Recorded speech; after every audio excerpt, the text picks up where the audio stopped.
Welcome back to part 2 of my video series on how to give feedback to your team without any punches getting thrown. Let's get right into it.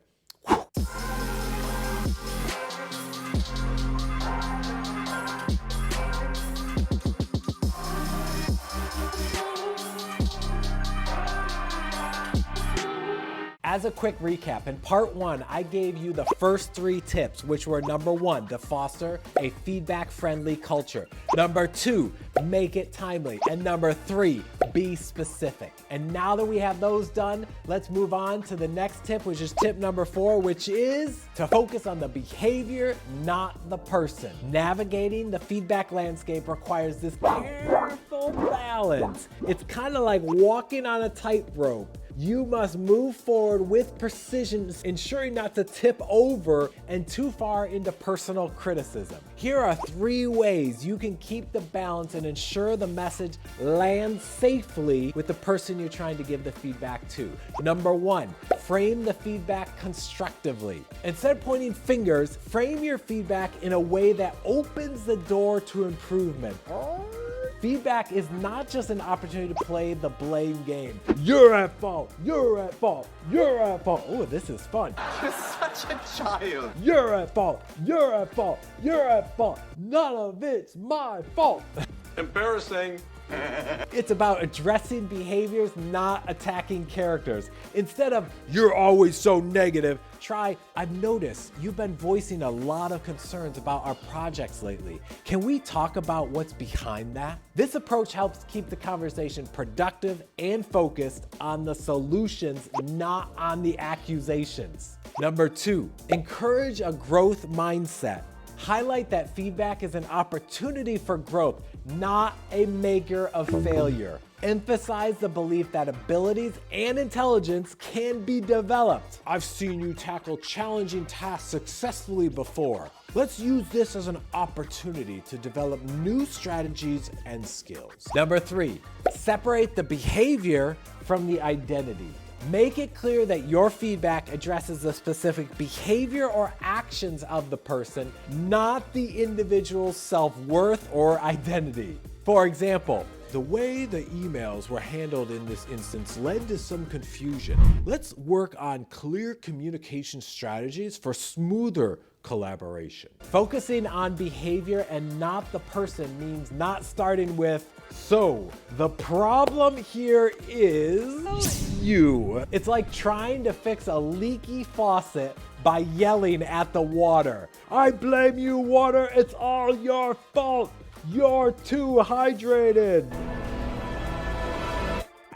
I don't know. Remember, the goal of feedback is to create that path forward, not to cast a shadow on the journey from behind, which leads us naturally to tip number 5. Tip number 5 is to make it a conversation. Even though feedback should be a two-way street, sometimes it does feel like a roundabout with no exits. Wow, wow, wow. And it just feels like someone saying, am I just gonna keep talking until one of us finds a way out of this conversation? It's a delicate balance between give and take, where both parties lead and follow. Here are 5 ways to help make your feedback conversation run more smoothly.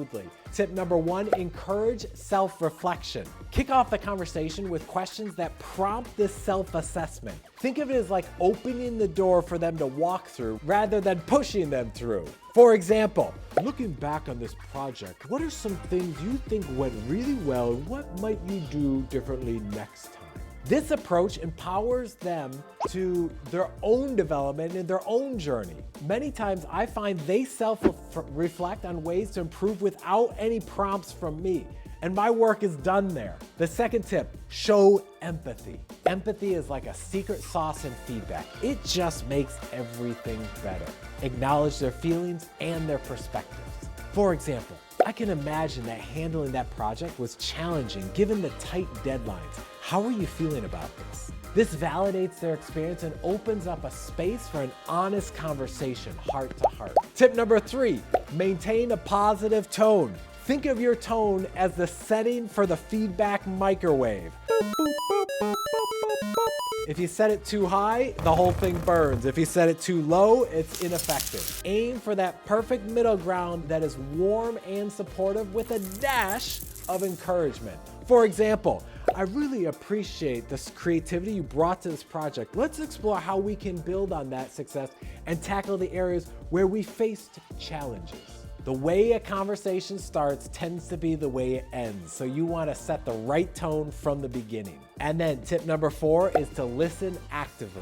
Active listening is like turning on the high def for your conversations. It sharpens the image, enriches the colors, nod, make eye contact, and paraphrase and show that you're engaged in the conversation. For example, so what I'm hearing is that you felt overwhelmed by the scope of the project. What support do you think could help you with future projects? Okay, right. Yes, I agree. Number 5, seek to understand before being understood. Dive deep into their perspective before offering your own. For example, you've mentioned feeling overwhelmed by the project load. Tell me more about that. How can we adjust our approach moving forward? By making feedback a conversation, you transform it from a monologue to a two-way dialogue, from a lecture to collaboration. It's not about delivering the verdict, but about exploring together how to elevate the performance and satisfaction of your team.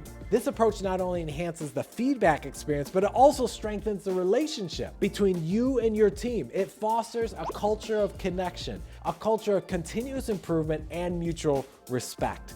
And at this point in the conversation, you are now ready for tip number 6, which is to create an action plan. Turning feedback into an action is like mapping a route after deciding on the destination. Without a clear plan, even the best intentions can get lost along the way. So I want to give you my 5 steps to ensure the journey from feedback to improvement is smooth and straight and not a bumpy ride.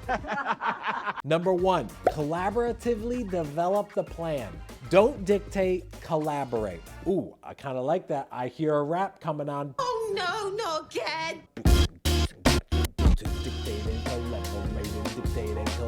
Stop, Tom, stop. Oh, thank God it stopped. After sharing feedback, ask, how do you feel we can address this together? This partnership approach not only empowers the individual, but also increases their commitment to the action plan. It's like deciding on a road trip together because everyone's gonna be more invested when they've had a say in the itinerary. Number 2, set smart goals. Specific, measurable, achievable, relevant, and time-bound goals turn abstract feedback into concrete actions. Instead of saying, be more punctual, aim for something like, let's target arriving 5 minutes early to the meetings for the next month and assess the impact on meeting productivity. See the difference? Number 3, identify resources and support. Recognize when additional resources and support are needed to facilitate the improvement. For example, to help you with public speaking, would you be interested in a workshop or perhaps some one-on-one coaching with Tom? Wink, wink, because that's what he does. Wink, wink. Number 4, schedule check-ins. Feedback doesn't end with the meeting. It's actually the start of the feedback. Schedule regular check-ins to discuss that progress, the challenges, and adjust the plan as necessary to keep on track. For example, let's touch base in 2 weeks to see how the new project management tool is working out for you. Sound good? Sound good. Great, great, awesome. Number 5, celebrate progress.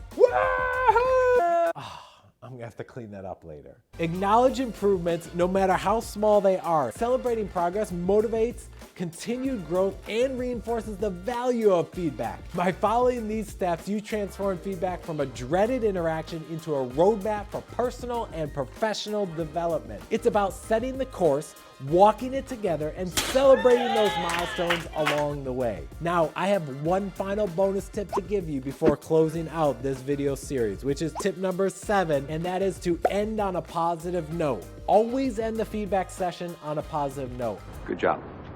Highlight their strengths and express your confidence in their ability to grow and improve. For example, I really appreciate your openness to this conversation. I know it's not easy, but I've seen you tackle challenges head on before, and I'm confident you'll excel here too.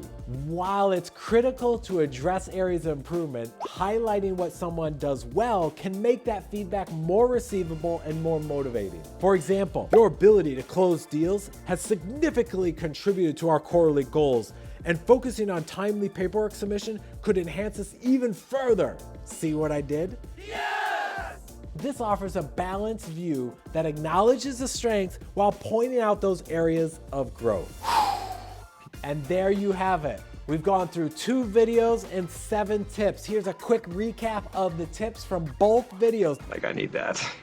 Number 1, fostering a feedback-friendly culture. Begin by cultivating an environment where feedback is not just accepted, but embraced as a cornerstone of growth and development. Number 2, make it timely. Deliver feedback as close to the event as possible. Number 3, be specific and focus on the evidence. Use concrete examples and quantifiable data to pinpoint exactly what needs improvement, ensuring that clarity and avoid ambiguity. Number 4, focus on the behavior, not the person. Direct the feedback towards actions and behaviors rather than personal attributes. This will promote a constructive dialogue focused on growth rather than criticism. Number 5, make it a conversation. Engage in a 2-way dialogue, encouraging self-reflection and understanding. And number 6, create an action plan and offer support and opportunities when needed. Develop a collaborative action plan with clear SMART goals, providing the necessary resources and support for implementation, and ensure regular check-ins to monitor the progress and celebrate those achievements. And lastly, number 7, end on a positive note. Conclude feedback sessions by highlighting strength and expressing confidence in the individual's ability to grow. This kind of positive reinforcement encourages motivation and acknowledges their contributions while still focusing on those areas for improvement. So you follow these 7 steps and you're gonna turn your feedback from a dreaded chore into an opportunity for growth and learning. Remember, the goal of feedback isn't to point fingers. I don't blame her, I blame you! I blame you! But rather to build your team up and help each member reach their full potential. Now, get out there, give that feedback like a pro. Your team will thank you for it. Maybe not today, but definitely when they see how much they've grown because of your feedback. And if you like this video, make sure you hit subscribe and check out all of our videos in our library. And my name is Tom. I'm here to help you to engage the people on your dance floor. I'll see you in the next video.